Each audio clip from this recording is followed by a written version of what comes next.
Hello and welcome to SweetSpotDFS. It's a DFS strategy for the 2021 PGA Championship. Now, if you are new to the channel, welcome. What I like to cover in these videos is basically kind of do a summary of the DFS preview video I did earlier in the week, bring that information to here and kind of dissect it, really get down and narrow a player pool, really tighten our core. I like to look at a sweet spot model that I take in various stats. I'll show you how that looks and who is ranked the best. I apply that to Time Pairings. I'm really trying to find good cores of golfers that are playing together because I'm a firm believer, as a competitive golfer myself, that we draft off of our groups. If the group is playing well, you're more likely going to play well. Doesn't happen all the time, but more often than not, you will. But the same thing applies to groups that are playing bad. If you are in a bad group, you're more likely going to be brought down with that group. Now, it might be minimal, but it could also have a huge effect. So I want to look at our best scoring groups out there and try to determine which golfers I want to anchor my lineups around. Now, I will say this, it's not an end-all be-all, but it's definitely one of those things that I'll wait if there's a tiebreaker situation. So I'll definitely be looking at that in this video. We'll also be looking at grass stats. Unfortunately, I don't have Seashore Past Palom stats. And if we did, there aren't enough events to really make a huge splash as to which golfer to really choose over another. I will be looking at PGADFS stats though, and that's going to be my grass stat that I'll be covering. Now, in the past, that hasn't really stuck that well. As in, it's not that successful. We're still going to look, again, that's going to be more of a tiebreaker situation. But I do want to look at it, and I want to show you guys what that looks like. Those stats from mine go back to 2013. I also have 2021 stats in there as well, and you'll see the difference. But we'll cover that. And then basically, what I want to do is use the optimizer to build out, 10 lineups to see which golfers that optimizer is choosing, that's anchoring its lineups around, basically. So we'll do that. And also, I forgot, there was a little bit of a error that happened in yesterday's video with the DFS preview where I didn't have the strokes gained totals, like the strokes gained stats. Okay. I do things in buckets. So the strokes gained buckets did not have this year's totals in there, like how many golfers are in each of those buckets, the strokes gained buckets, that is. So I fixed that. We'll go over that one in this video as well. But hey, timestamps are in the description below. You can skip towards any part of this video you want. Those timestamps are in the progress bar as well. All you got to do is hover over them. You'll see the timestamps. But again, let's go ahead and get into this thing. So we're going to start off looking at the sweet spot score. Now, I have this currently sorted by salary. But I'm gonna sort it by rank after I tell you what these stats, what goes into the sweet spot model. Now, I have it weighted. I shouldn't say weighted. I have it calculated based off of the stats here. And most of these stats, your best golfers are going to be closer to 100. So you can see Dustin Johnson, the #1 golfer in the world, has the highest rank in the OWGR field here, 99.67. He's only getting a slight boost over the #2 golfer in the world, Justin Thomas, 8.3. So you can see the OWGR doesn't really differentiate the top guys from the top guys, but it sure differentiates those from the bottom guys. So you can see Martin Keimer is only getting 69 points. We can even scroll down further. There's going to be some guys that have 0, and that's fine. These are your PGA club professionals. I'm not worried about playing any of these guys. But you can see that even Jimmy Walker has a 0, and that's fine because Jimmy Walker doesn't really deserve the same type of respect. I know he is a PGA Championship winner, a past PGA Championship winner, but he doesn't deserve the same respect as a Dustin Johnson right now. So I'm okay with that 99-point difference. Then we go on to grass stats, and I was I thought about maybe, multiplying these scores by 50%. Reducing them by 50% because I don't really want there to be a huge advantage when it comes to PGADFS stats. But I guess for this video, I'm just going to leave it as is. Most of this I do have kind of rounded, like there are safeguards built into this, so scores can't get too wonky. There's going to be a slight advantage for those that are good on Pete Dye golf courses. It's not going to hurt you or it's not going to hurt some of these golfers that have very bad, I'm blanking on the word, averages on Pete Dye golf courses. But yeah, I want to give you a heads up on that. So we'll also look at the grass, success rate, basically top 10 success rate. We'll look at tournament history. Again, a lot of these stats I do have calculated where there isn't that big of a differential. So that was one of the things I think one of the users, I'm blanking on the name, but one of the viewers reached out to me and was like, hey, I have a different way of doing it. Maybe this will help. I'll say this, I didn't use that exact formula you gave me. I did figure out another way. So there isn't going to be too big of a disparity, but enough to, basically space out our better golfers from our worst golfers. But yeah, we're looking at OWGR, grass average, top 10 success rate, basically. That's what this stat reads. Tournament history, bogey avoidance, birdie or better, recent form, DraftKings average. So it's really going back the last 8 weeks. And if you can tell, I did actually weigh this down. So I reduced it by 50% because there was a very large disparity and I did not want to see that. I can't remember who. I think Sam Burns, had a 118 point average. So let's see if we can find Sam Burns. He's at 50 now. So I don't think anything's greater than 50. So the disparity is going to be a little bit lower between him and, say, a Brooks Koepka. Brooks Koepka is at 29.26. Same applies with like a Dustin Johnson, who's at 29.5.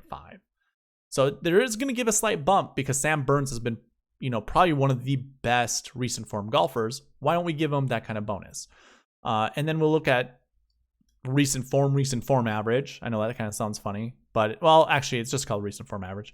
Scoring average, again, this is only over the last 8 weeks. And again, weighted down 50%.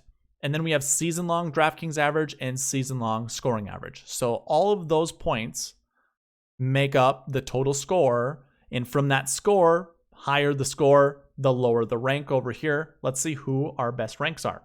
Number 1 guy, Webb Simpson, followed by Justin Thomas, Bryson DeChambeau. I'm going to let you read the rest of the guys up here. This is your top 20 for my model, basically. Brian Harmon rounds out that top 20. You can't really see him on the screen now, but he is down there. And a bunch of different, salaries. Look at Abram Ancer. He is the 6th ranked guy in my model, and he's only $7,900. Same goes with Sam Burns, $7,500. We have Joaquin Neiman up here, Paul Casey. Those guys are ranked better than Patrick Cantlay, Patrick Reed, Brooks Koepka. Those are really the only notable ones that I see. I don't see any other 9K guys up there, but yeah, pretty interesting. So from here, what I'm going to do is I'm going to sort by the game number here. Now, the game number starts with hole number 1, the earliest tee time of the day, and then it goes to hole number 10. Well, if there isn't another hole or another tee time on number 1 that isn't before 10. If you were wondering how a tiebreaker works for determining tee times, if the same score comes into the clubhouse, but on different splits, it first goes to whoever teed off on 1. They technically are in first. So again, if 2 guys finish at the same time with the same scores, 1 went off on hole 1, 1 went off on hole 10, they're going to give the tiebreaker to those that are on hole 1. And again, that's only when it comes to tee time pairings. You would never do that kind of tiebreaker when it comes to the end of a tournament. But that's how they determine tee time pairings when ties do happen. They go off of hole number 1. So therefore, game number 1 goes off of hole number 1. And then if there's a similar tee time next to it, it goes off of hole number 10.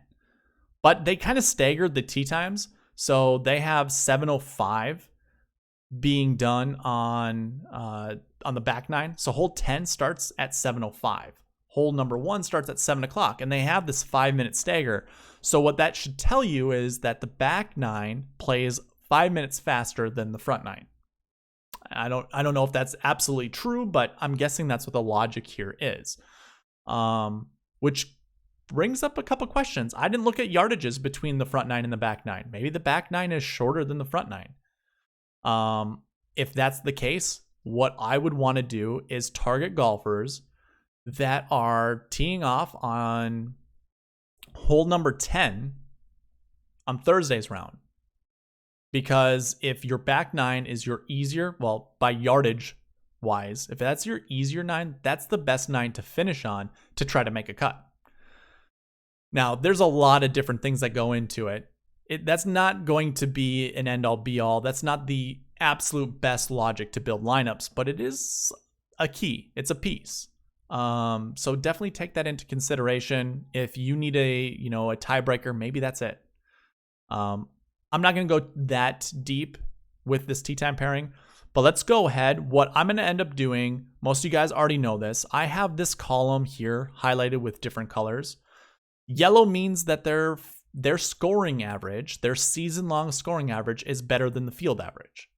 And I believe the field average is like 70.62, something like that. So the guys that are highlighted in yellow, they have better than field average when it comes to scoring average. The ones that are in this light green, so you can see Brennan Steele over here with Harold Varner, but Brennan Steele has that light green. That light green indicates that their DraftKings average season long is better than field average. And I think field average is like 50 points. So it's not very high. And then the dark green means both scoring average and DraftKings average for that golfer. So in this case, Matt Jones is better than field average for both of those stats. So if all three golfers in a group are better than field average in any of those stats, any of those combinations of stats, I'm going to highlight them over here. And then I'm going to talk about them. So let's go ahead and do that. Our first group that we get to in the morning is Paul Casey, Mark Leishman, and Garrick Higgo. Now, if you aren't aware of, or if you're unfamiliar with who Garrick Higgo is, he's a European golfer who's just won twice within the last month. I believe it's the last month. So he's won 2 tournaments on the European Tour in the last, let's just call it 5 weeks, just to be safe. But he's riding a heater. He's paired up with Mark Leishman and Paul Casey.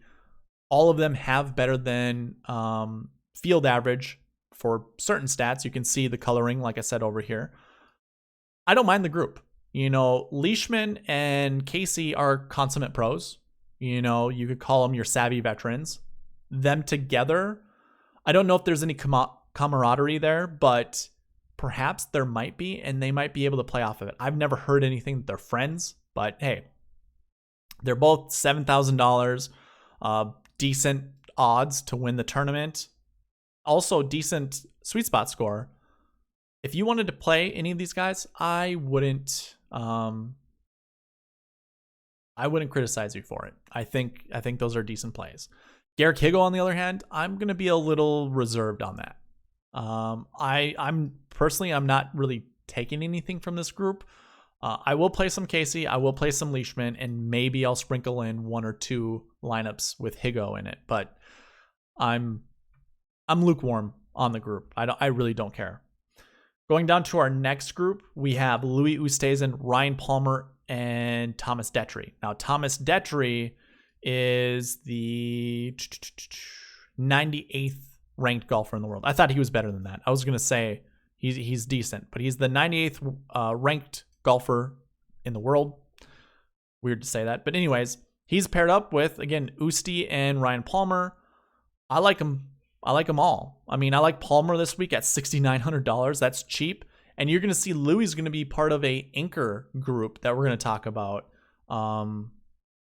I think it's worth the play. Or, this group is worth the look. I definitely want to play a little bit of Palmer. I definitely want to play a little bit of Louis. And I'm not afraid to use a little Thomas Detry. I think he's a decent play. So, do as you will. Our next group in the morning here is Justin Thomas, Rory McIlroy, and Brooks Koepka. That is a hard-hitting group. They have very similar bucket numbers, and we'll cover that when we get into really narrowing down which golfers we want to play.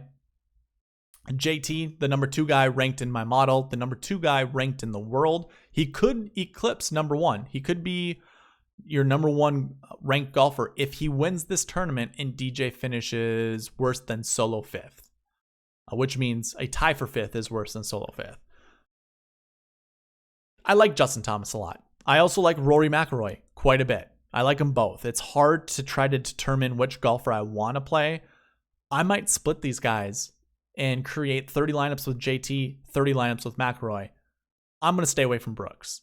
I might play him in a handful of lineups just for FOMO reasons, but the knee looked bad at the AT&T Byron Nelson. He tried playing there just to, get a rep in. I'm not comfortable playing him, but this might be a good spot to play him because I'm sure every one of you guys also are afraid to play him or reserved at the very least. I don't care. I'm not until Brooks gets back to being healthy, I'm just going to avoid. So, but he is a big game hunter. He does play better at major championships than he does in regular events. Perhaps he was just trying to shake a little rust. Maybe he didn't want to make the cut at the 18 Byron Nelson. We don't know that. So play at your own risk is basically what I'm trying to get at. But I do like JT. I like Rory. Rory, the number one ranked, or the number one, he's your top salary guy. I was trying to say like number one ranked salary guy, but that sounds weird. He's your top salary guy, 9th in my model. That disparity, not a good sign.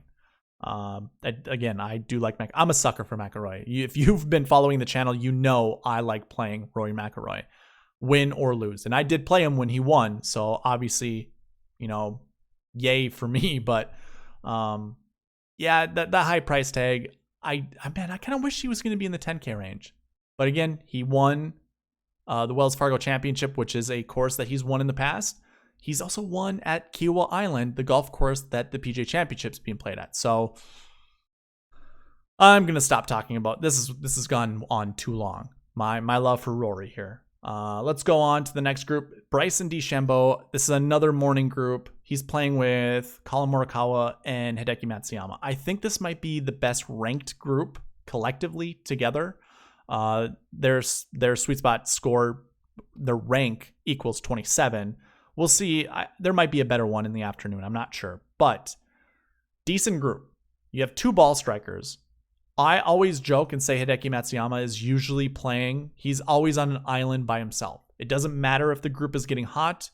He doesn't draft off of players. Not as well as some of these other golfers do. Which I don't know how that's going to play because I think Colin Morikawa seemed like a guy to himself as well. And I think all three of them are kind of guys to themselves. They're in their own process, doing their own thing. They're all very methodical in their approach. Morikawa might be the only normal person out of that group. We obviously can see the motors running and grinding in Matsuyama's head. I mean, you can just tell he's a mechanical golfer. He's very technical. But then you also have Bryson, who has been deemed the mad scientist. He's very technical in his approach as well.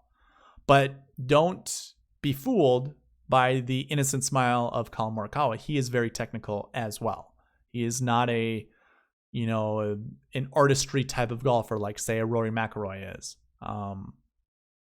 So this group, I don't think really there's a benefit or a detriment in playing any of those guys. And pairing them up together, I don't see what the advantage would be. So although this group looks good, I don't know if they're going to play off of each other. So that's my warning. That's my word of caution. But it's a good group. So don't fade it because of what I just said. Just take it into consideration. All right, scrolling down. Now we're getting into the afternoon groups. So we only had like 5 groups in the morning. Here we come to the first afternoon group. And if I'm being honest, this is probably the wave that I'm going to hammer most of. I think if we were really trying to get cute with this, building lineups based off of tee time pairings, I would look at golfers right here, like Answer and Burns, starting on hole 1. No. I want golfers starting on hole 10 on Thursday. So I would rather focus on, I wouldn't want to, I'm going to use these guys as an example, but I wouldn't want to play them. But like this group here, they're starting on 10. If they get the back 9, which might be the easier 9, I'm not positive on that. I could be completely wrong.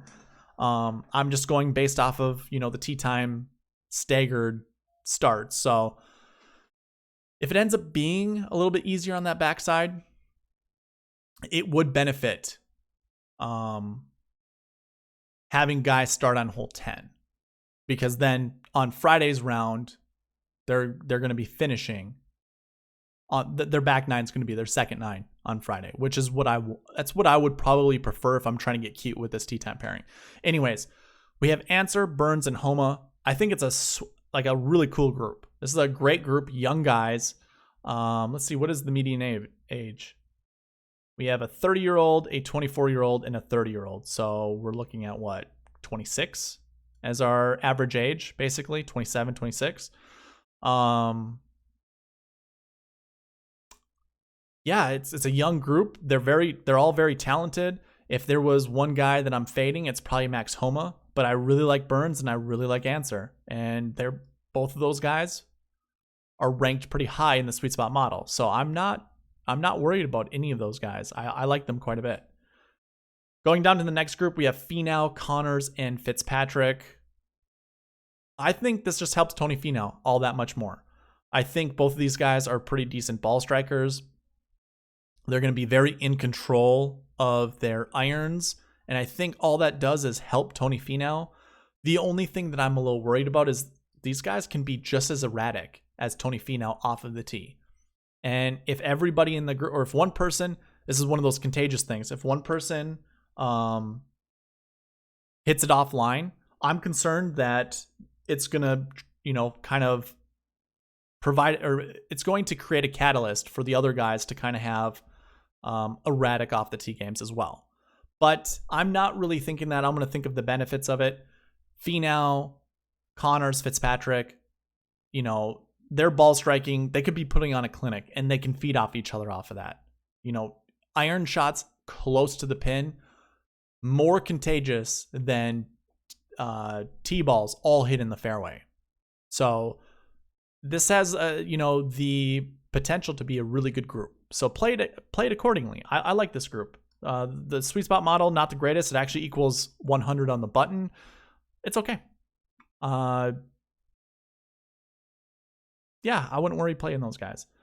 Scrolling down a little bit, we have Rahm, Patrick Reed, Tommy Fleetwood. This is probably your most erratic group of them all. I don't know what to do with these guys. I like them all individually. I don't know how I like them together. This seems like a group that can get super pissed. Well, Tommy Fleetwood's not going to, but the other two can get super pissed off for different reasons. And that type of emotion feeds off. Like if you are a quiet person like a Tommy Fleetwood and you've got Rahm, mumbling to himself, you've got Patrick Reed mumbling to himself, that's just going to provide that negative energy that's not going to help Tommy Fleetwood. Now, I could be completely wrong. This might actually golfers like that might be fueled more by positive play. So if these guys get on a heater, this might be the group that gets the lowest. To me, it's with those emotional spikes. Your highs are super high, your lows are super low. So play it accordingly. That's my advice to you guys. Patrick Reed and Tommy Fleetwood have very similar ball flights. They like hitting that slinging hook, the slinging draw, I should say. Rahm, more of a fader of the golf ball. One thing that I do worry about with Rahm is his putter. I was watching him during the AT&T Byron Nelson. He looks out of sorts with his putter, and he is a strokes gained bucket 3 guy, meaning he has negative putting stats. He's normally known as a pretty decent putter, but what I was seeing at the Byron Nelson, and he could easily get this fixed before the PGA Championship, but he was leaving his putter face wide open. He was almost slapping the ball, making contact with it, and he was missing a lot of his putts to the right. So I'm worried about that. I'm still going to play some Rahm. I'm still going to play some Reed, and I'm still going to play some Fleetwood. But I'm just, doesn't make me feel that good. Trying to think about rostering any of those guys. Next group, Russell Henley, Carlos Ortiz, Jazz, Jane Watananon. Yes, I know how to pronounce the name. Jazz Jane We'll just call him that. But it's Jane Watson and on. Anyways, this group I don't really care for. If I'm being honest, I mean, it was fun to go off the names, but Russell Henley, he was doing really well at the beginning of the season. He's slowed down considerably. Carlos Ortiz, kind of the same thing. Played really well in the beginning of the season, kind of slowed down a little bit too. And we haven't seen Jazz Jane Watson on for a while. Like, he has not been on the PGA Tour for any of the events. He's been playing primarily over in the European Tour. And I really have no idea how well he's been playing there. I do have stats that I'm accumulating, but I haven't put them together yet. So the fact is, Jazz Jane, I'm just going to call him Jazz Jane. His DK average, better than field average. That comes from the European Tour though. So it's, I don't know, take it with what you want. This might not even be a group worth talking about. So we'll just stop. They are paired together and they do have, those stats. So got to talk about them. Next group, Daniel Berger, Billy Horschel, Steve Stricker. Don't be fooled by Stricker with this long course. He surprises you out of nowhere. It's not that I'm not trying to tell you to play Steve Stricker. Just don't be worried about this group because I think it's actually going to play pretty well together. Danny Berger, Billy Horschel, decent groups, or it's a decent group. I like it, but I have nothing more to say about it. I think this is our last group, second to last group. Webb Simpson, Jordan Spieth, Will Zalatoris. Simpson, my number 1 ranked guy in my model. Jordan Spieth, the 7th ranked guy, and probably the hottest golfer in the field. This seems like a good spot for Jordan Spieth. This is the salary I wish Rory McIlroy was at. This is the salary he was at when he won the Wells Fargo Championship. I would want Rory here, but the fact that Jordan's here, it just makes it that much more attractive to play Jordan. The only thing that I don't like is his last year bucket is a 6, and that is the worst bucket for last year buckets. To me, the last year bucket is one of the more important buckets, and the fact that he's a 6 might actually hurt his chances of winning this tournament. I know it's just a number to you guys. I know it's just a stat, but usually these numbers don't lie. I will say this though, his recent form play can just break this last year mold. He didn't play that well last year, therefore he didn't have a very good, finish, but he's since fixed it. But just kind of giving you a little bit of caution. Pump the brakes a little bit. I still like Spieth. I'm still going to play Spieth. And this group is fantastic. They all hit draws, which just helps visualizing, each shot into the green. Will Zalatoris actually hits both shot shapes, and so does Jordan Spieth now, believe it or not. So these actually should be changed to both, but I think when we talk about their natural ball flight, they all hit draws, and I think that just helps that much more. So this group, Dynamite group, I thought this might be the best ranked group, but it isn't because Will Zalatoris is 40th in the SweetSpot model. So the group that we talked about earlier, that was the best group. This, I think, is your second best group. Yeah. No need to worry really about these guys. And like I said, our last group, Patrick Cantlay, Matt Kuchar, Thomas Pieters. I'm a sucker for Thomas Pieters. I know his potential is extremely high. He's been very disappointing as of late. I like Pieters. You can almost say the same thing about Patrick Cantlay. Here's a funny thing. Both Cantlay and Pieters have been struggling with their putting stats. Kuchar is mostly known for his putting stats. So what happens? Do Cantlay and Pieters' putting struggles bring Kuchar down, or does Kuchar bring those guys up? The numbers would say they're going down, but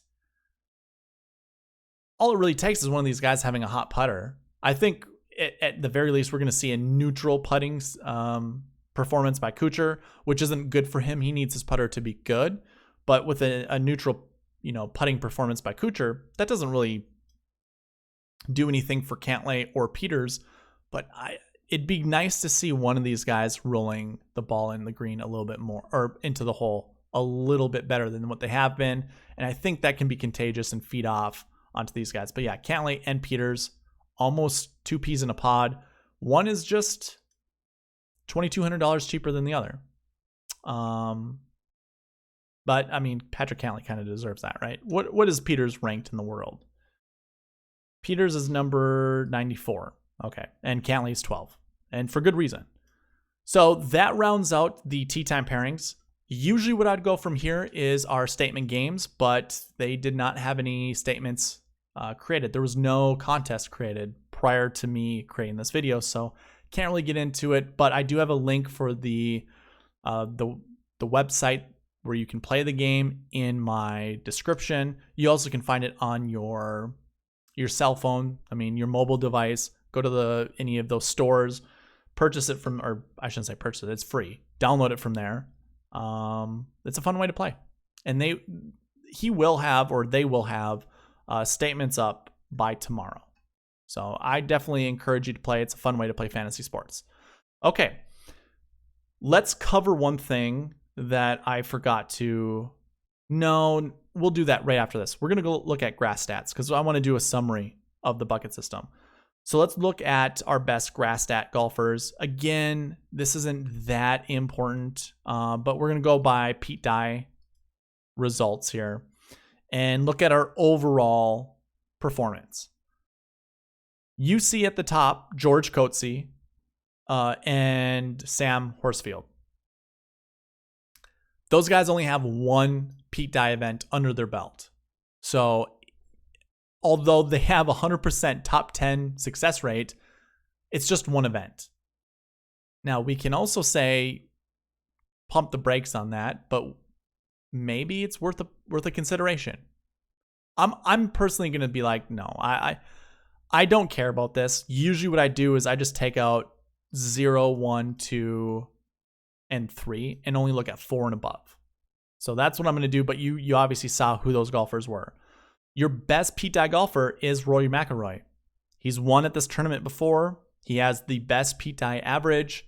All signs are kind of pointing to Rory. He did miss the cut at the Players Championship, I believe. I don't think I have those stats in front of me right now, but obviously if this 85 is here, that's a missed cut on average. Matt Kuchar comes in second, and obviously you can see the rest of the guys. I don't think there's really anybody that really surprises me here. It's good to see, Justin Thomas, Bryson, Rahm, Koepka at some extent, Cantlay, Simpson, my number one guy in the model, DJ, Rory. I like seeing these guys because I do want to build lineups around them. We also see Daniel Berger, Sungjae Im, and you can obviously see the amount of times they played a Pete Dye event. That is 4 rounds, up to 4 rounds, that is.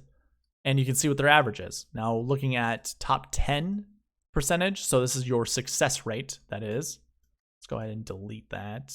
I think this will help. There we go. Our best performing guy is Sergio.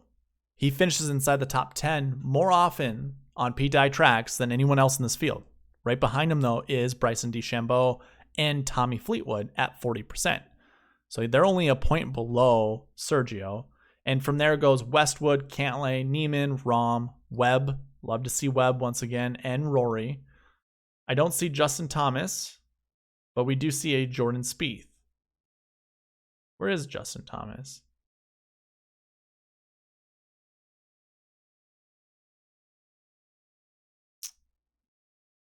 Justin Thomas has a 14% success rate. So that's pretty low. He's going to be down here, but yeah, not looking good. Just above Palmer.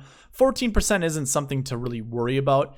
Likewise, seeing these guys at 25% and greater, they're not locks by any means. So don't get married by the idea that you want to create lineups with all the golfers here. I do think if there was somebody that you liked, or if you had a tiebreaker, this is a good way to kind of try to determine which golfer to play. But for me, I mean, there are golfers that I see here that all it does is it gives me validation of who I originally wanted to play. So I would definitely say look at it from that aspect as well. Your best golfers in the field this year for Pete Dye, their performances this year on Pete Dye tracks. Justin Thomas obviously won the Players Championship, so there you go. He has a 1 next to his name. 1 event, a win. There isn't much to say about, other than that. Bryson has an average finishing position of 3. So that's obviously good. We can see Corey Connors up there. That was a guy we talked about. He's playing with Matthew Fitzpatrick, so that's good. They both have good marks on PTI golf courses for this week. And I mean, I like seeing Gooch up there. I like seeing Rahm, a high price guy. That's definitely a good thing. Same with JT and DeChambeau. And Colin Morikawa's up there as well. Other than that, I don't really care to talk about the rest of the guys, but this is going to round out the grass stats portion. Again, we're only looking at PTI stats. I don't have Seashore Pass Pelham, unfortunately. So yeah, let's move on and get right into the summary, into the bucket summary. Now, I want to cover strokes gained stats first because I was not able to get to that yesterday. So let's look at our best strokes gained buckets. And again, this is me analyzing top 10 finishes back to 2013. I don't have strokes gained stats going past 2017 currently. So for strokes gained, we're looking at 2017 and to current, that is. So you can see I have the buckets are ranked. Okay, let's put it this way. The buckets are not ranked based off the total. These are static rankings that I have. Your strokes gained 1 are all stats are positive. You have 4 major strokes gained stats: off the tee, approach, around the green, and putting. If all 4 of those are positive, a golfer falls under that bucket. So they will have a 1 next to their strokes gained bucket column. 2 is positive off the tee, positive putting, and either a negative approach stat or a negative around the green stat.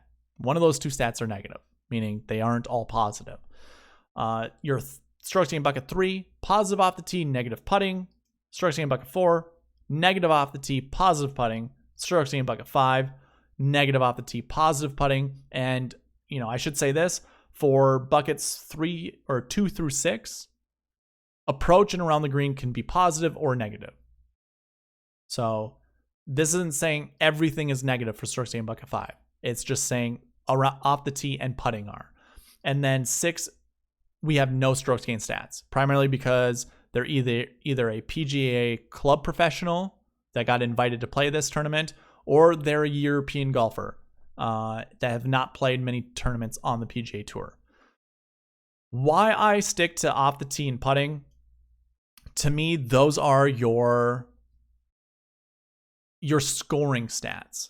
And I understand people are going to say, no, approach is your scoring stat. Sure, that I can get behind that to some extent, but your putting and your driving is going to provide more confidence than your approach game. If you cannot drive the ball straight, you better be driving it long. And if that's the case, your off the tee stats are going to still be good if you can hit it long.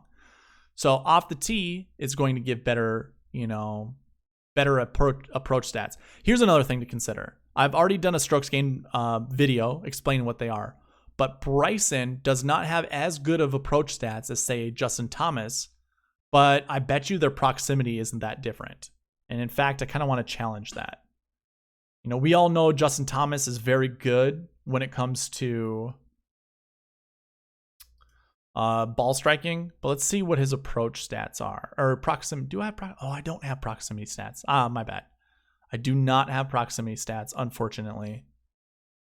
I no longer record them. I mean, I record them, but I don't have them on this sheet. So that's unfortunate. Okay, well, we'll scratch that idea. Go back to here, but the thing is, if you have a shorter approach shot into the green and you leave it 7 feet away, your approach stats aren't going to look good, although you have a 7-foot putt. And that's relative to what I'm going to get at. If you are, 200 yards away and you put it to 7 feet, your approach stats are going to be really good because the difficulty of that shot is more difficult than, say, a wedge shot into the green. And that all makes sense. But it's still a 7-foot putt. They're still the same percentage basically to make that putt. It's just that, say, Justin Thomas gets credited with a better approach shot than Bryson DeChambeau because DeChambeau was so much closer to the hole. But they're both very good birdie looks, So for me, approach is just one of those stats that's hard to gauge. Off the tee is really going to give you the advantage. And then obviously putting, whether you are a good putter or a bad putter, it really doesn't matter to me. I think having a hot driver can mitigate bad putting stats. Having a good putter can mitigate bad off the tee stats. And then approach and around the green are just somewhere in between. That's my take, primarily because I'm a competitive golfer. You all are golfers too. I get it. Hitting a wedge shot is, really close. It's nice. But at the end of the day, if you're driving the ball in the woods, taking penalty strokes because of your drives, you're not having as much fun. And even if you are parking your approach shots close to the pin, for par and for bogey, it's not as fun as it is for birdie. So off the tee and putting stats, those are what's going to give us the most confidence. That's what I go by, because I do believe that's also how it affects the PGA Tour pros as well. So anyways, from here, what I like to do is look at, first of all, the minimums. What do our minimums look like? And minimums mean at least whatever you see in this column has happened every single year. So we've seen at least one strokes gained one golfer every single year inside the top 10. Same thing applies for strokes gained 2, but we've seen at least 2 golfers every single year. And we've seen at least 3 strokes gained bucket 3 golfers in every top 10 dating back to 2017 when I first started recording these stats. We've had 0 for strokes gained bucket 4, 5, and 6. So something to keep in an account, or keep in account, whatever. The other thing I like to go from there is looking at how many are in the field this week as compared to average per year at this tournament. So we have more strokes gained bucket 1 golfers than we do on average. And to me, when this number is higher than this number, we look at the success rate. If the success rate is a decent number, it's pretty high, I'm more inclined to play from that group. So I will be looking at strokes gained bucket 1s. In fact, I'm projecting 2.7 golfers finish inside the top 10. So that's somewhere between 2 and 3. I'm very confident we'll see at least 2. But I personally am not going to shy away from rostering 3 golfers. Again, these are all strokes gained positive. So obviously it's a no-brainer. Next one down has 4 less than average per year. That's going to bring down the likelihood of that finishing inside the top 10, that bucket finishing inside the top 10, but does have an 8.5% success rate, leading to a projected 1.37 inside the top 10. But by far the best strokes gained bucket group is the strokes gained bucket 3, positive off the tee, negative putting. Again, this is season-long stats from the PGA Tour. We have very similar numbers for average per year and how many are in the field this year. 12.4% success rate. That's giving us a projected 3.47. We see a minimum of 3. When this number is lower than the projected number, or I should say the other way around, when the projected number is higher than that minimum number, I think we can put a shoe in that we're going to see that minimum number succeed once again. So I think we're going to see 3 strokes gained bucket 3 golfers inside the top 10. So when we do create lineups, what we can do, well, I'm going to plug the optimizer. I forgot to do this in the beginning of the video, but I can put those conditionals. If I scroll down to the strokes gained buckets, I can say, hey, I want 3 strokes gained bucket 3s, run the optimizer.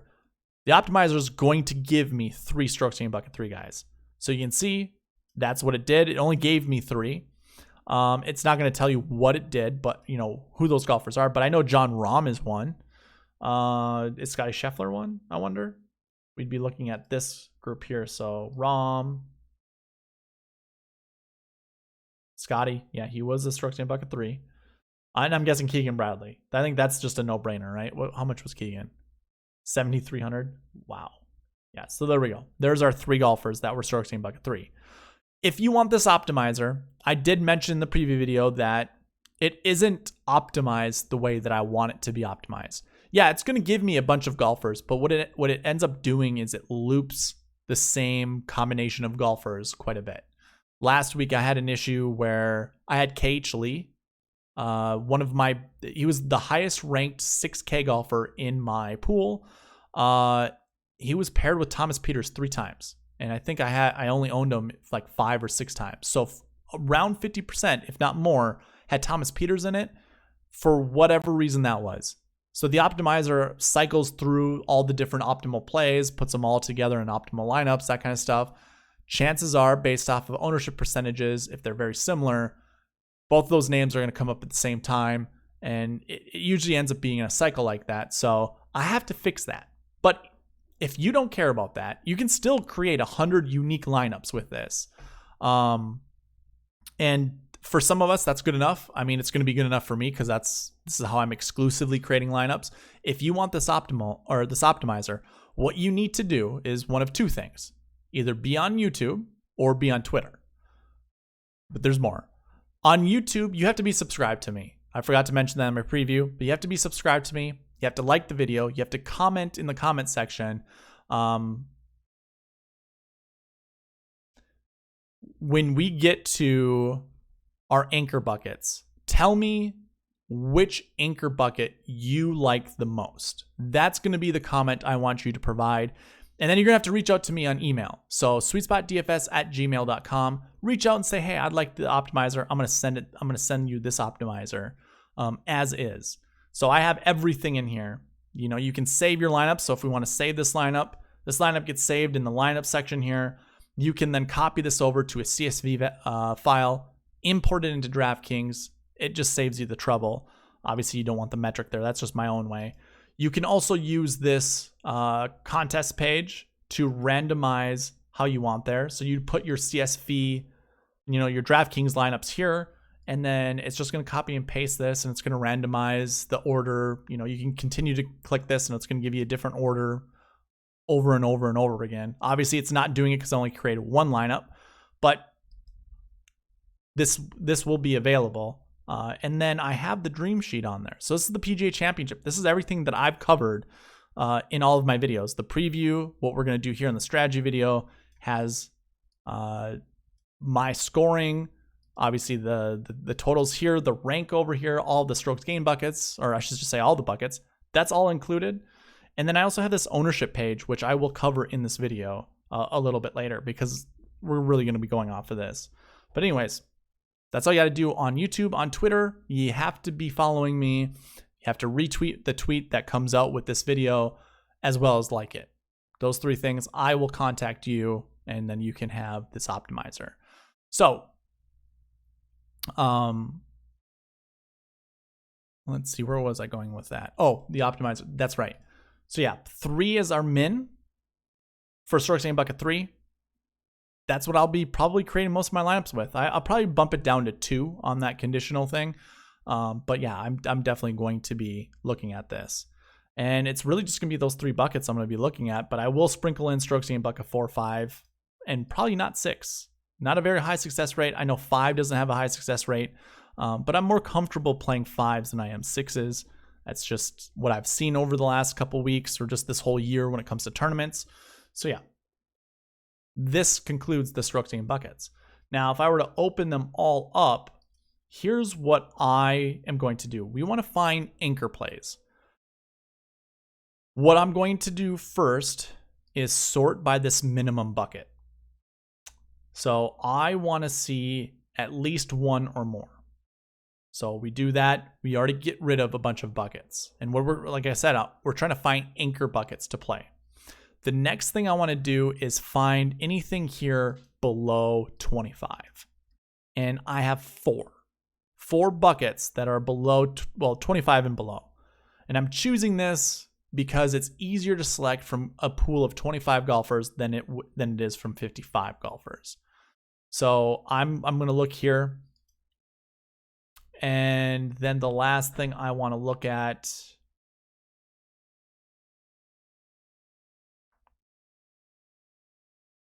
I think it's the success rate, but I might just leave it here. This actually opens it up to a couple buckets I did not originally look at. I think okay, this is what I did. I want at least 3 or more. Is that correct? No. I wonder what happened to my 4. That must have had 0 in it. Let's try this again. So less than 25. I know what it was. It was the success rate. So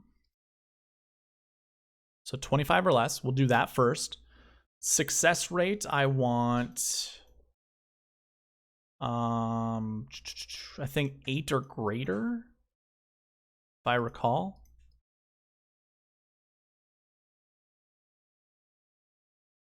Yeah, there we go.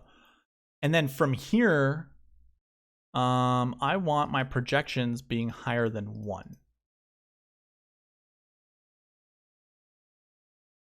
Perfect. This is exactly what I had done earlier. Forgot how to get here, but these are the 4 buckets that I'm going to be looking at. And I already created those over here. Again, this is an old lineup construction page that I've been using to highlight these golfers. But from here, what we're going to do is look at golfers in each of these buckets and try to determine, is there a golfer or are there golfers we want to anchor our lineups around? So let's go ahead and look at the very first one, which, let's go last year ones. We have 19 in the field this week. These are your golfers that top 20 last year. And when we take a look at this, we have 3 golfers that are 10K and above. Really, any of these golfers are going to be good. And what I'm going to do, let me open this up this way. We'll hide this column. And what I want to do is copy this over and paste it right here. So this is the wrong one. Turn last year bucket ones right here under this column. These are all of our golfers here. Let's go ahead and take a look at our tournament history bucket ones. Actually, no, we have one more. It was last year bucket 4s, right? Yeah, so our 2 last year buckets, 1 and 4. Let's go ahead and look at those guys. And all I'm going to do is copy and paste this over once again, so they will fit into those 2 columns. Now let's go ahead and go into our tournament history bucket 1. Again, if you've not seen this, I highly recommend looking at the preview video because I did highlight it there. These are all the golfers that fall under the tournament history bucket. I do believe looking at tournament history is advantageous this week because it is a major championship. These fields are pretty much the same, although the golf course might be different. This is kind of comparing golfers in this type of field to each other. Who usually performs better? So yeah, tournament history I do like. And then the last one we're going to look at, recent form buckets. Recent form bucket 1. And this is your 20 to 40 range. Or no. Oh, I wonder who this golfer is. I think this is Wyndham Clark. I don't have that yet updated. Oh, recent form 2s we're looking at, not 1s, 2s.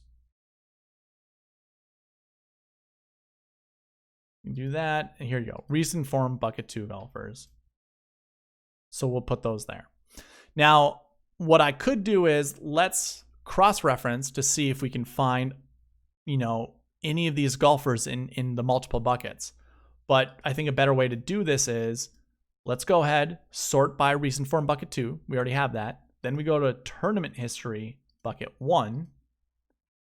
And from here, these are probably, we could leave it right here and say these are anchor plays for sure.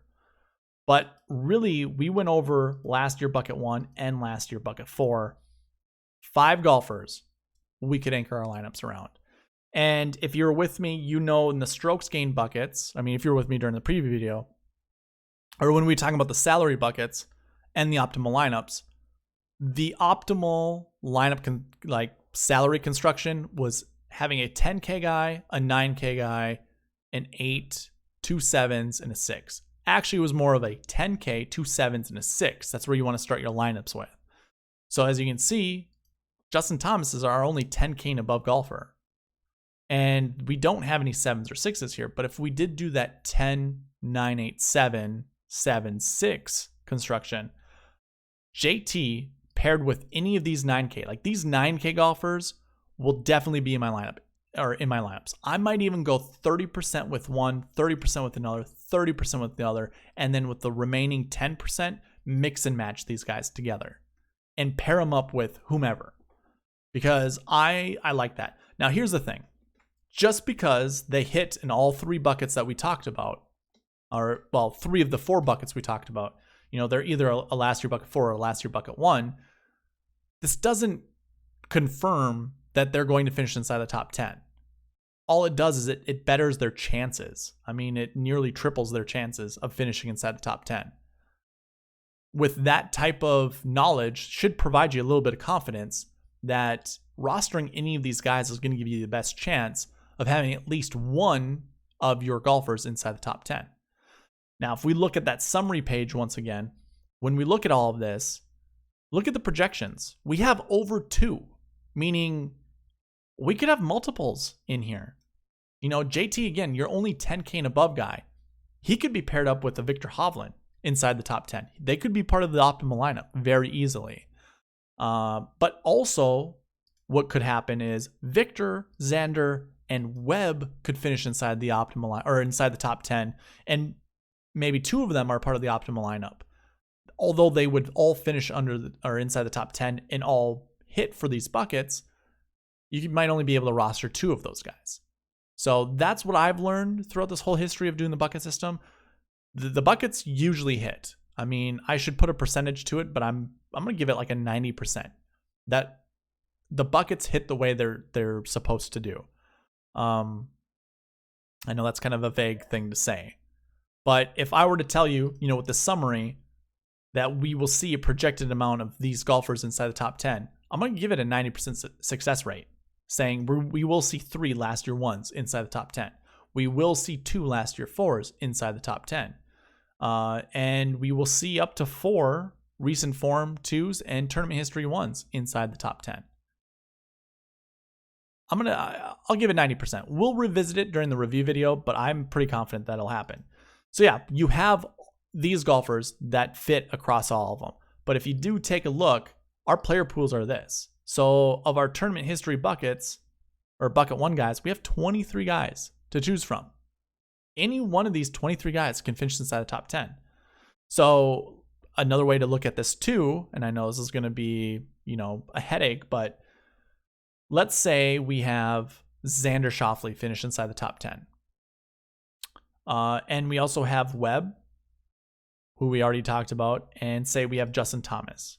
Those 3 guys finish inside the top 10. It would be very difficult to roster each of those guys. But let's say John Rahm finishes inside the top 10. Xander's also part of that bucket, but we can give the credit to John Rahm for fulfilling that bucket. John Rahm, let's say he finishes 1st or 2nd. Although, let's say Schauffele finishes 3rd, or let's say he finishes 5th. If he does finish 5th, it doesn't mean he's going to be in the optimal lineup. And this makes everything a little bit trickier. But I'm not trying to complicate things a little bit further. The bucket system can still hit without you being able to create a lineup with those guys. So what I'm trying to say is don't get overcommitted with any of these guys. Actually, no. That's not what I want to say at all. Because even if they do finish inside the top 10, you have a chance to win a GPP. We are chasing the optimal lineup, and that's why I only said what I did, because they might not be in the optimal lineup, but they might be in the GPP winning lineup. So I've talked about optimal lineups. I've also talked about real optimal lineups in my videos. I'm more chasing the real optimal lineup. So forget what I just said, because that doesn't help my case whatsoever when we're trying to do the real optimal lineup. That is only when it comes to the optimal lineup, which you could leave $2,000, $3,000 on the table. That's hard to do. Trying to think of the realistic optimal lineup. Follow the bucket system as I am providing it to you guys. Sorry for that. But yeah, it's open to any of these guys, creating lineups for any of these guys. I'll say this, my anchors that I'm currently choosing are going to be these 3 guys for sure. So let me go ahead and put them down into this lineup construction page, and I'm actually going to put it right down here. I'm going to color this black, and my lineups will be underneath it. So they're going to be right there. They're 9K golfers. I'm putting them in the second position in lineups. I'm going to then create lineups from there. So Xander falls under this last year bucket 1. Why don't we just pair him up with Rory? You know, Rory does not fit in the last year buckets. So I think that's actually a good kind of crisscross to play. Victor and Webb finish under this last year bucket 4. So let's choose either a last year bucket 1 or any of the other colors that we have. They're all color coded based off their last year bucket score. So let's find a 10K guy. I like Jordan Spieth. Why not put Jordan Spieth with one of these guys? How about we put him with Webb Simpson? Are they playing together? I feel like they are. If they are playing together, I'm not putting them together. I'm just going to separate it like this. So we'll put Jordan with Victor. And then let's find another 10K golfer to add with Webb. There we go. So I don't mind starting like this. And then trying to find ourselves a 6K golfer to kind of give ourselves a little bit more of salary relief, and then a low 7 probably. I mean, like Sam Burns is the guy, right? I've heard multiple times that he's a free square. So we can put Sam Burns like that. I think Keegan Bradley is the other guy. Like I like Keegan. Why not put both of these guys there? It just feels like a slam dunk. Now this Rory Xander lineup might be difficult to put an 8K golfer in, but that's fine. If we were to look at our summary, our salary, or yeah, the bucket system summary, and just remove these. I just want to show you what the 8K and 9K range looks like. When we look at our salary buckets right here, 9K, we're projected 1.5. 8K, we're projected 1.8. We've had zeros for both of those, so it's not a guarantee those buckets are actually going to finish that well, or at least inside the top 10. So I'm not worried about skipping out on an 8K range. And in fact, I don't mind playing 3 7Ks. You can see we have a minimum of 3 7Ks. So when we do look at this type of lineup, why not add another 7K, right? Let's see here.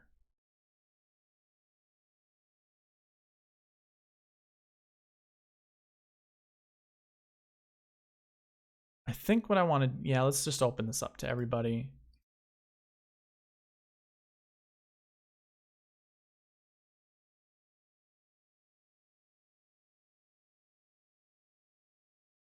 There we go. And scroll down to the 6K range. Do we see anybody we like? I mean, Stuart Sink is my 36th ranked golfer. That seems like a pretty good golfer to choose. Brennan Todd in the last year bucket 1s. That seems decent as well. So anybody that just leaps off the page?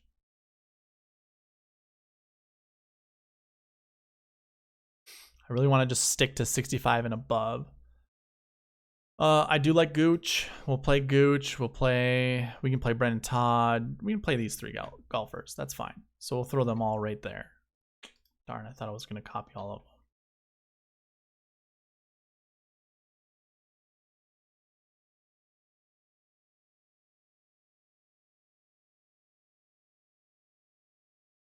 There we go. So this leaves us salary. I mean, we can do another 7K and then 2 8K golfers.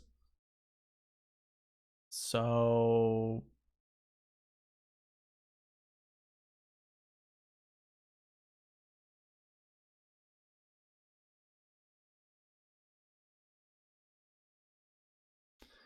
this is difficult. I don't know who to choose. Let's just choose our lowest ranked golfer, Charlie Hoffman.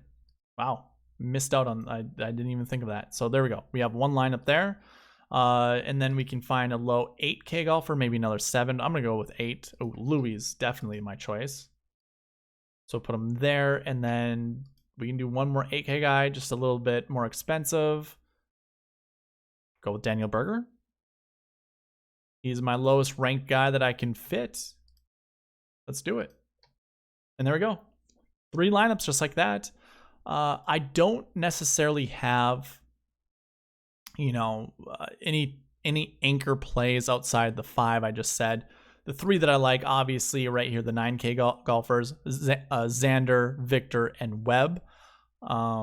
And of the 10K guys, anybody that's here, Rory, Justin Thomas, Dustin Johnson, John Rahm, Jordan Spieth, that's basically every one of them. Bryson is even over here. So yeah, I think that is all the 10K golfers. Yeah, I'm not worried about any of them. They all find the anchor buckets that I'm looking at. So definitely do not feel afraid to play any of those guys. You know, JT and Rory finish, or they show up twice, at least more than twice, as does Jordan Spieth. Jordan Spieth also shows up twice in these buckets. Can't say the same for DJ. We can also say the same thing for Rahm. Rahm shows up twice as well. So the only two golfers that you can't say that for are Bryson and Dustin Johnson. Those are the only 10K golfers that we don't see in multiple of these anchor buckets. But again, that is not to discourage you from playing that, you know, any of them, because they're in that anchor bucket gives them, you know, a very good chance of finishing inside the top 10, despite them just already being a good golfer. So yeah, I guess from here, what we'll do is kind of look at the optimizer. What will the optimizer give us? Because I can give you those eyeball golfers right there. But if I were to run this 10 times, we already ran it once. We ran it once with that strict strokes gained bucket 3 conditional there. But let's run it this way. And do I want to set this up this way? I think so. I want them grabbing 6K golfers. So let's run this 9 times.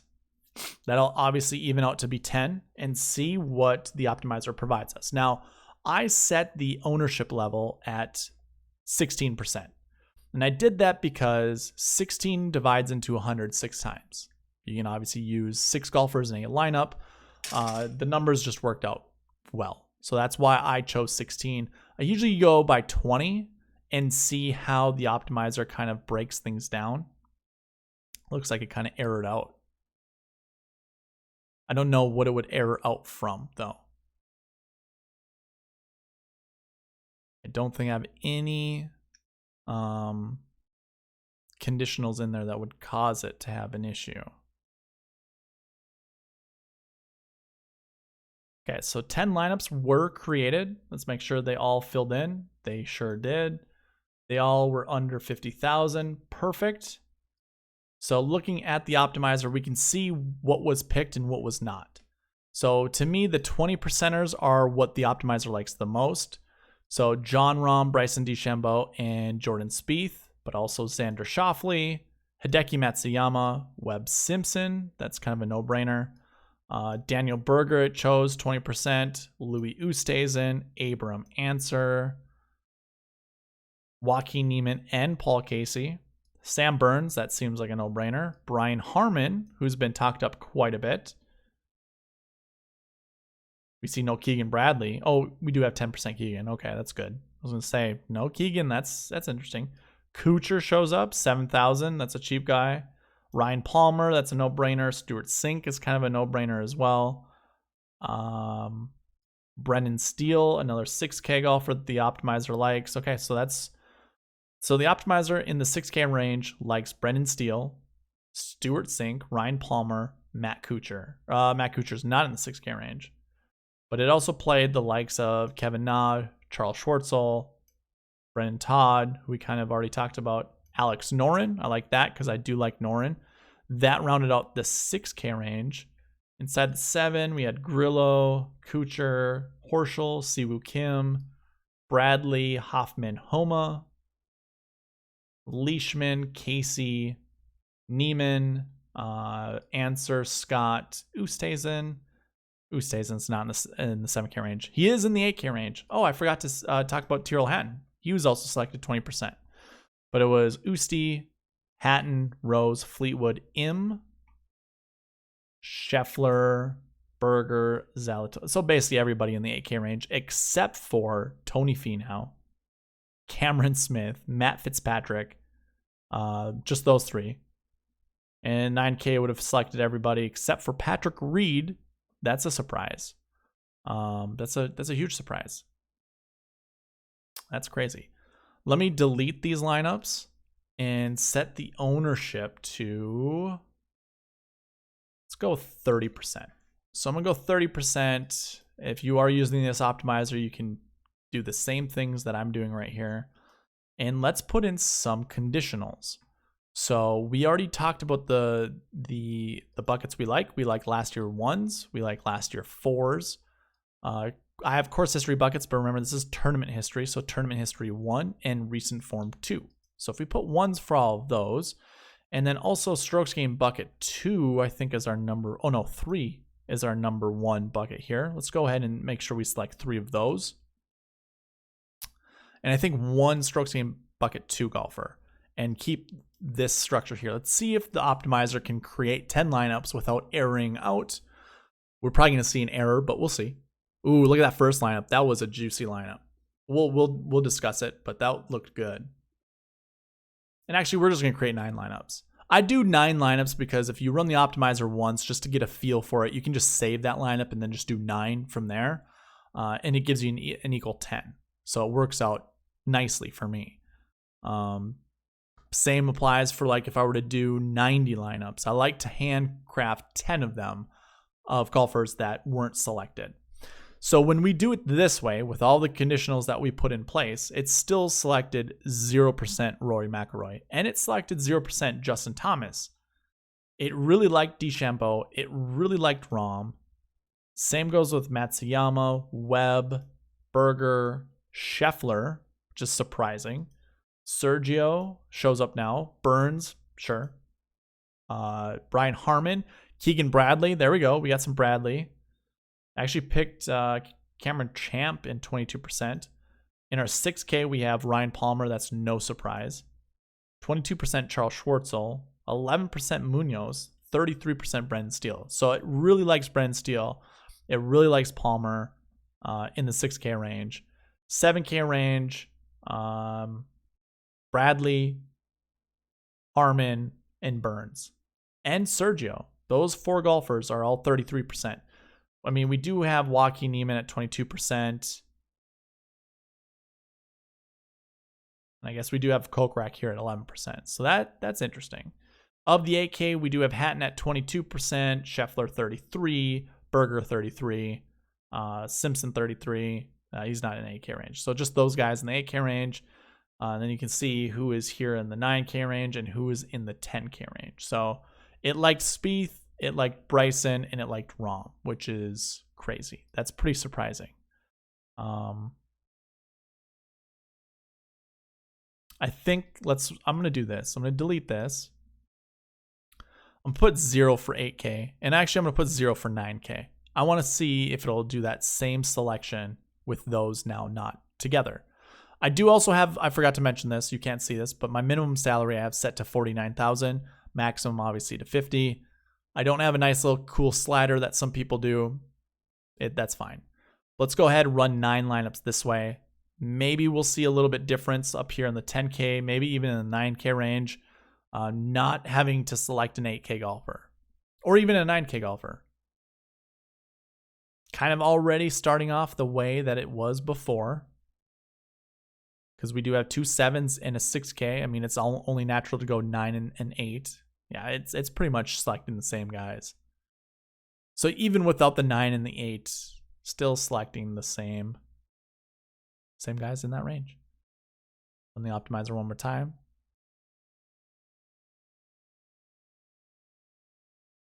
Oh, I didn't tell you what that one lineup was that I thought was juicy. Anyways, so when we go and look at this, JT now shows up 30%. Okay, so it does like JT. It still likes Rahm, still likes DeChambeau, Colin Morikawa, Hideki, Webb. So Webb shows up a lot. Berger. So it doesn't select any Hovland, who I like, and it only selects 10% Schauffele, who I also like. Scheffler again, 30%. Hatton now at 30%. Sergio at 30%. Burns, Harmon, Bradley. That seems pretty straightforward. Now we have Cam Champ, Kuchar, Schwartzel, and Steele. Where's Palmer? There you go, Palmer. So yeah, Palmer, Steele, and Schwartzel are 6K golfers that the optimizer just likes. We can see, I mean, Schwartzel fits under the buckets. That's why he's being picked. I can see values very close to him. So Schwartzel is 678. That's nearly the same score as Kevin Na. He's 676, but he's not being selected. Maybe he would be if I open the ownership to 30%. And I guess that's the last thing I'm going to talk about. So I have kind of this complex ownership model here. I go by all the buckets and what their success rates are. I put them all right here based off of what the golfers' bucket scores are. I do a average. So that would be here in this column. I also do a min max. I do a median. And then I basically do a median between average and median. No, I do an average between average and median. This is average versus median. Which one is best? Okay, no, it's a max score. I'm sorry. Whatever's the highest. And usually I'll select from this bucket because I do want to give the benefit of the doubt to some of these guys. But usually what I do is I grab from the max bucket. So again, if you get this optimizer, you can do the same thing. I like to grab from the max ownership, go down to $9,000. So Patrick Cantlay, copy this over, go back to the optimizer page and paste it right in here. To me, that's kind of my best way to do it. Again, these are your max ownership percentages. So the fact that Rory's at 19%, that makes me happy because I don't want to have too much Rory. JT is at 27. I like that. So is Spieth. You can see Bryson and Rahm are now capped at 19. They were being selected a bunch in the optimizer. So this will cap them a little bit. And that's fine because they're, unless you wanted to go all in on certain golfers, which if you are with the optimizer, you just all you have to do is hit this Y lock. Just put a Y under lock.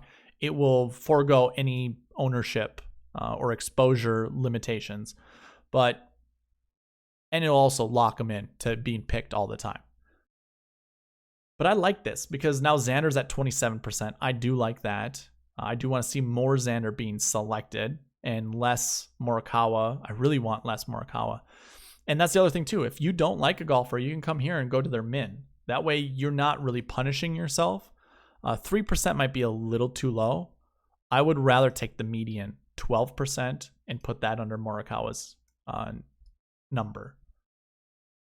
So it kind of gives you options of what to select. You can go any of these columns here. You can also do this column as well and choose your ownership levels. Again, your min is here. Usually what I like to do with min is come down to the 6K range and copy all of the mins over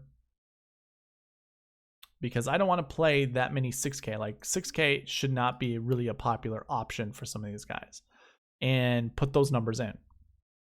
Now, I do like to give a little bit more than this, a little bit more diversity, I guess. I don't know what the word I'm looking for. But these numbers are pretty low. So I will go through and just look at the names and determine, do I want to play these guys? 0.71, that doesn't seem like a correct number. I think it is though. What is this? We're looking at recent form. So if we go to the recent form bucket, 0.71. Yes, it is. It is a correct number. It's not quite 0, but it's close. Okay. No, that's good because some of these guys should get that 0.07. We already know we can cross off some of these guys, right? So if we go back to here, come down here, I actually have these color coded based off of whether or not they are a PGA golf professional, which is obviously different than a PGA Tour Pro. What is this based off of? Where are my filters? Pete Dye events. Okay. So we weren't looking at everybody, I'm guessing. That's fine.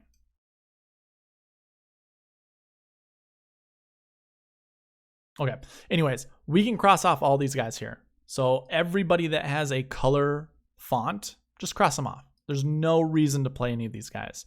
They are PGA golf professionals.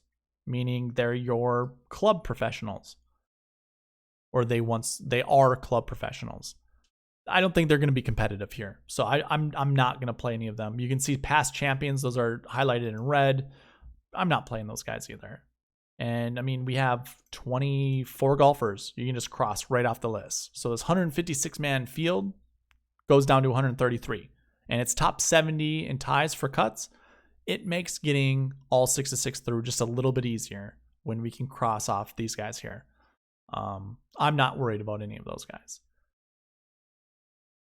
So yeah, in that optimizer, that's what I would do. Here, hold on. I want to make sure of something. Let's go through these all again.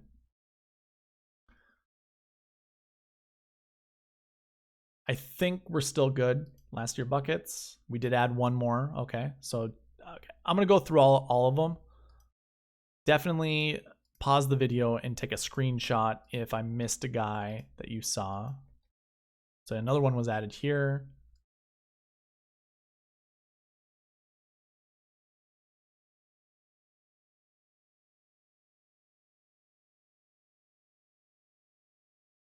That one stays the same, which is good. Good to see. And I think we're going to probably see the same here too.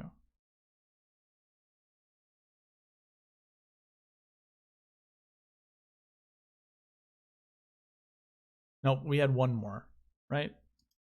Yep, one more. That was Victor Perez.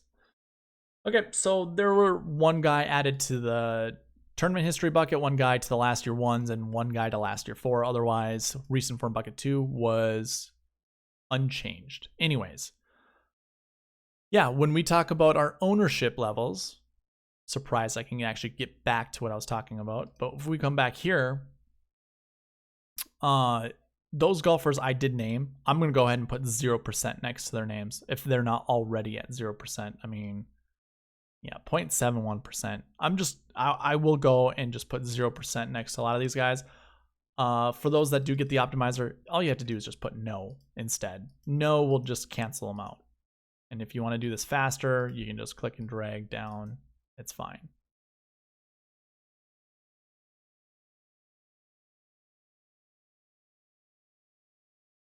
I do have some add-ons down here, and that's obvious. These were added on after the DK salaries were provided for us.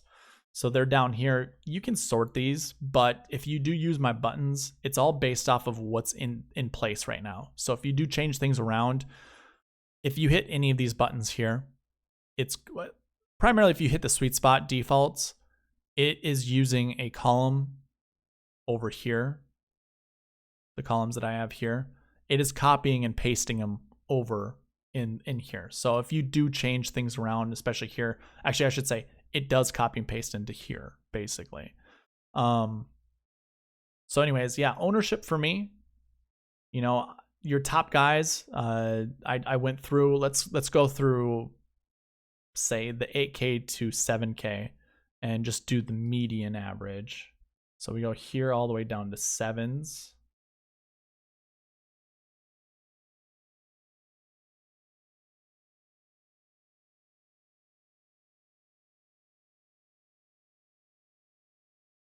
Perfect. So all your 7K guys, Champ goes up to 12, Kisner to 10, English to 13, Bradley to 10. We also have Harmon at 10. What do we have? Mr. Burns, 13% for Burns. Now we can also change this to our max numbers. You know, I just did that max of between average and median, but we can go in here and grab our max numbers. Like for Burns, it's 22%. So let's go ahead and do that. Because obviously I like Burns. I want to play as much Burns as possible. 22% looks like that's going to be my max though. I do like using these because again, these are based off of the bucket system success rates. So why not? Bradley is 26%. Sure, why not? I'm looking to get a little bit aggressive here for this tournament. I don't mind playing Bradley in 26% of my lineups. So there we go.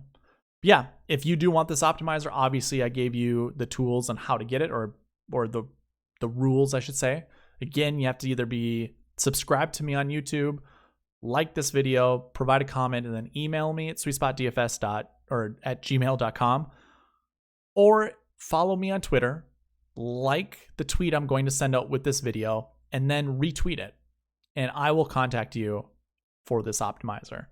But yeah, I mean, you can set these ownership levels however you want. And then when you select a lineup, I mean, it's not going to select another JT because currently the current ownership is greater than the max ownership exposure that I have. So let's see, if I run this, what will it do? And it check Jordan Spieth and Xander Schauffele, 2 golfers I want. Hey, look at that. Will Zalatoris, Aaron Wise, Jason. So different golfers than what originally showed up. One thing I do want to say before I get out of here is if you do get this optimizer, make sure if you do put conditionals. So here's a very good example.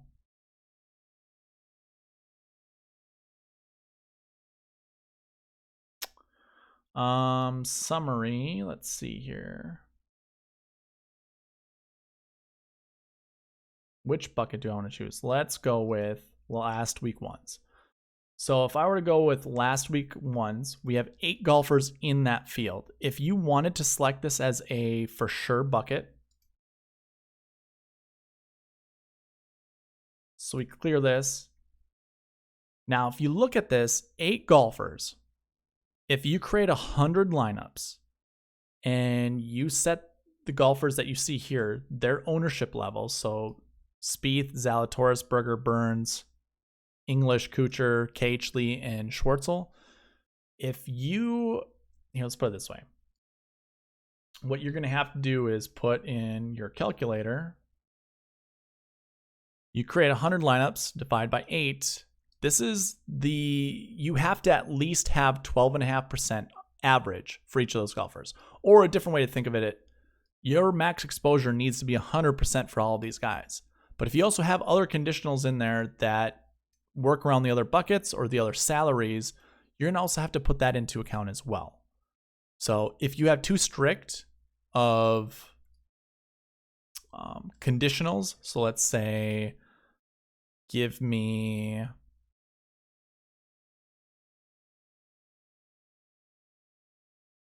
about 6 of these guys and we have 1 there, I think this should error out. Maybe it won't. There we go. You're going to have something like this show up. And that's because your conditionals are too strict. So make sure you're looking at your conditionals and update accordingly. So there we go. Goes back to normal. But that's where I'm going to leave it. This video has been an hour and a half, which is okay, right? I like long form conversation. I like long form analysis. Hopefully joining me on this journey was beneficial for you guys. A lot of this is just me looking at it for the first time, or not so much the first time, but going through some of this analysis for the first time. I do like to kind of take the adventure as I create the video. I obviously did some homework before logging in. But yeah, let me know your thoughts. And again, basically all you have to do in the comment section is give me your best anchor bucket. Which one do you like? Or your best anchor play out of those buckets. That's another one you could do. And yeah, I'll give you the optimizer. So with that though, I want to thank you guys for watching. Please leave a like, comment, subscribe, all that good stuff. And let's do well at the PGA Championship. I want to hear about some green screens this week. All right, see you guys later.